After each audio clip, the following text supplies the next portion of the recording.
to The Big Picture. I'm Phil Arno. In this time when we're all going through a period of stress, businesses are closing, people are worried about paying the bills. We don't know, none of us know, how long this situation is going to last. With all the problems coming at us from every direction, things get even more complicated because families are now limited in what they can do for relief. I'm sure you're all experiencing it. Stores are closed down, movie theaters are shut down. You can't even go out for a bite to eat anymore. Let's face it, it's a little bit like being in a prison. Well, we're all locked up together to an extent. So what does that do? Well, one of the consequences of increased tensions is that tempers flare. Kids get on the nerves of parents that normally could handle most situations. Not being a normal situation, though, does that mean kids are going to be treated more harshly? Well, hopefully not, but it's tough. Today on The Big Picture, I want to talk about domestic problems, especially when it comes to children.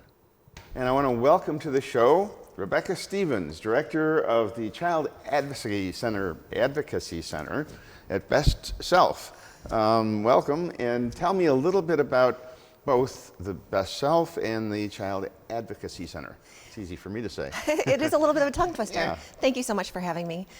So Best Self Behavioral Health was formed in 2017 in what used to be Child and Adolescent Treatment Services, was a local nonprofit that dealt with mental health services for children. When they merged with what used to be Lakeshore Behavioral Health, which dealt with substance abuse disorders and mental health services for adults. So in 2017, those two entities merged and created Best Self Behavioral Health. So now Best Self is the largest behavioral health organization in Western New York, serving people of all ages with substance abuse disorders, mental health needs, recovery issues. So we're really a large service that's available for everyone in the community that might need assistance. Now, when you say behavioral services, does that mean mostly counseling? Is that how it works? Primarily any types of different therapies. We're all evidence-based therapies, a lot of trauma services. But yes, it's a lot of counseling, substance abuse counseling, for all different types of disorders that people might be struggling with. Well, April is the National Child Abuse Prevention Month, and that's what we want to talk about a little bit today. Obviously, we've been going through some unusual circumstances. As I said before, people are under stress, and it's compounded by the fact that you can't do anything. You can't go anywhere. A lot of things are closed down. People don't go to work. People don't go to school. How is that affecting families? And are children more susceptible now to abuse because of all these circumstances? So at the Child Advocacy Center, we deal with the investigation, evaluation, treatment, and prevention of child abuse issues. So this is something that we're very concerned about during this time. Not that we aren't every other day of the year. Our multidisciplinary team of law enforcement, child protective services, the district attorney's office, Oshai Children's Hospital, work every day in investigating and providing treatment for kids who have experienced abuse. And what we've experienced in the past is during times of shutdown, of national crisis, things like hurricanes or fires, or even things like 9/11, when families were restricted to their homes, all the pressure of the current time. Right now, parents are being expected to not only be parents, but to be teaching their children at home. They may be out of work, and therefore there's economic stress that's going on in the household. And we know all those different stressors lead to abuse being committed, either in types of domestic violence or in child abuse cases. The downside that we have with that is that because parents are less likely to report that abuse is happening, children aren't getting help for those issues. So we, in general, won't hear about the abuse that's happened until after the situation has resolved itself. Yeah, now, I was going to say, children aren't at school, so teachers can't observe behavioral differences or signs of abuse. So that's got to make it a little bit difficult now for detecting any problems. Absolutely. Nationally, only 12% of child protective calls are made by parents. Most of those calls are made by teachers, social workers, school resource officers or other law enforcement officers or pediatricians, people that children interact with on a daily basis, that are required to report things if they see things, or that are identified as safe people that children feel comfortable going and expressing that they don't feel safe in their homes. So without those contacts right now, children are really at greater risk for A, these things happening, and B, for nobody intervening to stop it. But under the current circumstances, with all the stress that we're undergoing, is it more likely that somebody who is normally controlled and can handle children, they're going to be in a situation where the pressures are going to build up and there's going to be a tendency to go kind of overboard a little bit? Is that something that we should be really worried about? Somebody who normally wouldn't abuse a child? So I think there's a couple things with that. First is yes, because the children would be the people that they have access to. So if somebody is feeling additional stress, it's easy to take that stress on somebody who is more vulnerable than you. But we know from a history of domestic violence is that when people experience times of stress, they tend to manage it appropriately with people that they shouldn't be abusing. So for example, if I'm a domestic abuser, I go to work every day and I don't take out that stress on my boss. I just go home and I take it out on my wife because it's about having power and control over a specific individual. So it's unlikely that somebody who's never abused a child would begin to abuse a child, because that trigger in them that needs that power and control would have always been there. This may make it worse. Overall, the history of child abuse in the past generations, I know there tends to be better reporting. Is there a tendency now, because people are more aware and there's more help available, that child abuse is a lesser problem, or is it more of a problem and we're just more aware of it? I mean, how is the trend going? That's a great question. I think that we don't have statistics to document what happened in the past based on the fact that there wasn't the reporting. There have been some historical or cultural or familiar trends where, what happens in the home stays in the home and you don't talk about this. It's our personal business. So I think we as a society have come a little bit farther away from that, where as a community we'll intervene. Teachers will say something if they see something wrong. But yes, for example, Erie County is the second highest reported county cases of child abuse in New York State. In part, research shows that that is because we have a larger population, so therefore the likelihood that we have more cases is real, but also because people in our community know what to do if they see something happening, and people know that if they need help, help is available here.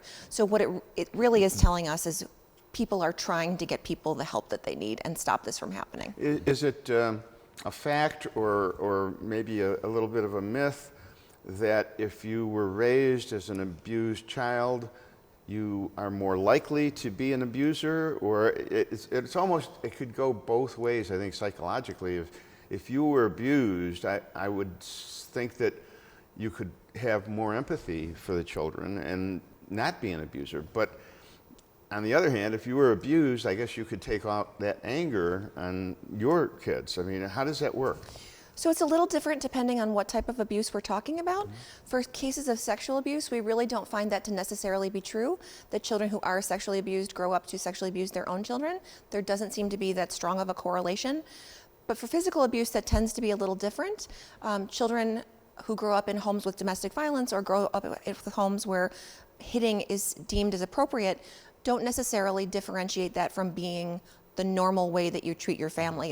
It becomes a learned behavior. It's not associated or understood to being inappropriate or abusive.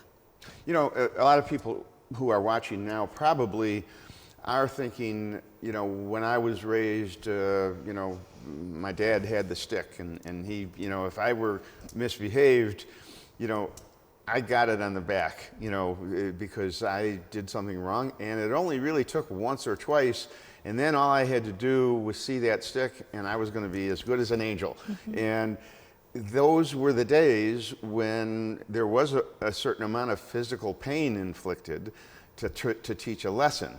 That's not tolerated as much anymore, and you touched on it. I mean, there's a line that you can't cross when it comes to physical injury, but overall, the tolerance for discipline has changed in our society, and some people think that might be an intrusion into their family practices and the way they want to educate.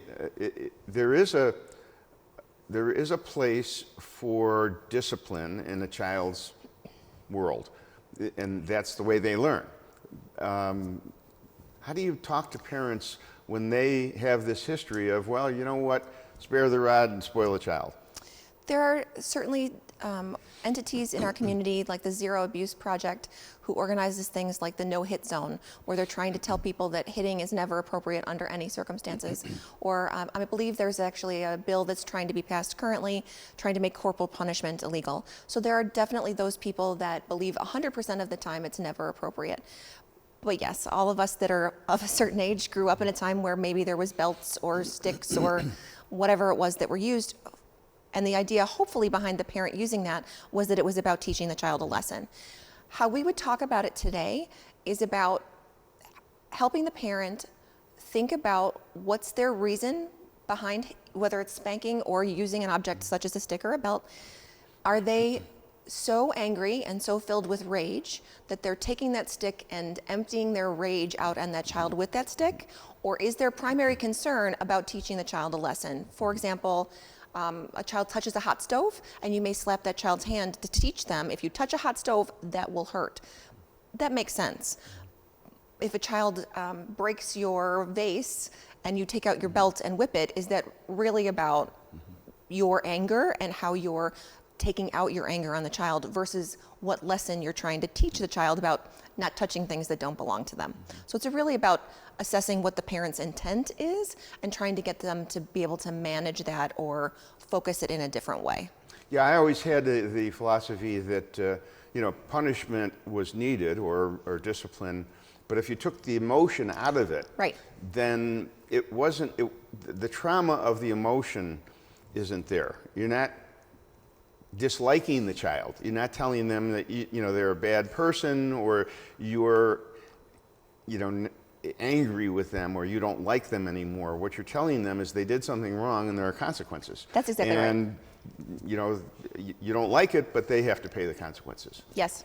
And that's life. I guess that's a good learning, but you have to be consistent with children. Absolutely. Because if you let them get away with one thing on one occasion, and then you punish them for the same thing the next occasion, it's a confusion. Correct. They just don't learn that way.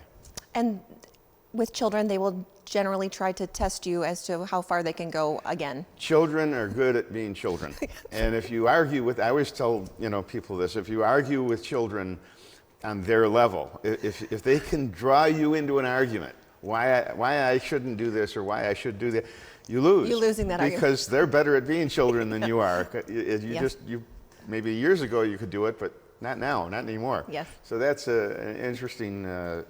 You shouldn't debate children on their level. Well, tell me a little bit about the 768. Is it 768 Delaware? 768 Delaware is, if people are familiar with that part of town, it's what used to be the old blood donation building of the Red Cross. It's behind the mansion on Delaware Avenue. That hopefully will be the new location of the Child Advocacy Center. Our current space at 556 Franklin we've been there since 1996, and at that time we really were a state-of-the-art CAC, and our capacity has just quadrupled since that time, so we really need more space to be providing services to our kids. We're currently seeing about 1,000 kids per year, and we know that there are probably 3,000 kids in this community that could use our services, and we're just not meeting that need in our current space. We only have one office for therapy, one medical exam room, and one forensic interview space, and that just isn't enough. So we're hoping to quadruple our space and really be able to meet the needs of any child and any family who needs services around this issue at any time. Because April is Child Abuse Prevention Month, we've planted 3,000 pinwheels in that lawn at 768 Delaware. So if anybody wants to drive by, they look fantastic. And those pinwheels represent the joy and carefree childhood that we want children to have. So we're hoping that by being able to serve the community, we really can do better to prevent child abuse here in Erie County. If somebody is suspecting abuse, or if there is a problem, how do they reach out? Who reaches out, and how do they reach out to your organization? Great question. So if somebody is suspecting abuse currently, if they think that that child is in immediate danger, they should call 911. Even though we're in COVID-19 times, police are still responding and doing their due diligence to keep the community safe. If somebody believes that they have a suspicion that a child is being abused by a caregiver, by a family member, by somebody who's responsible for them, they should call the New York State Child Abuse Hotline. Okay, we'll try and put that up on the screen. Perfect. Or if somebody has questions, they are interested in learning more about the Child Advocacy Center, would like to volunteer or make a donation, they certainly can call us at 886-5437. Okay, and I have a number here, 8840888. Is that one of your numbers as well? Sure, 8840888 is the number for Best Self Behavioral Health. That's our intake number if somebody is looking for counseling services, behavioral health services, substance abuse services, and would like more information or to set up an appointment. The intake department at Best Self can certainly assist with that. Well, I'd like to thank Rebecca Stevens for being my guest on this segment of The Big Picture. Remember, if you have a problem or you suspect something might be wrong, don't hesitate. Ask for information. Reach out. At the very least, information is your best friend. It never hurts to know what you're dealing with or how you might be able to handle it. This is a very important subject, and we'll continue our conversation with Rebecca on another version of The Big Picture in the future. Stay tuned. We'll be right back after this.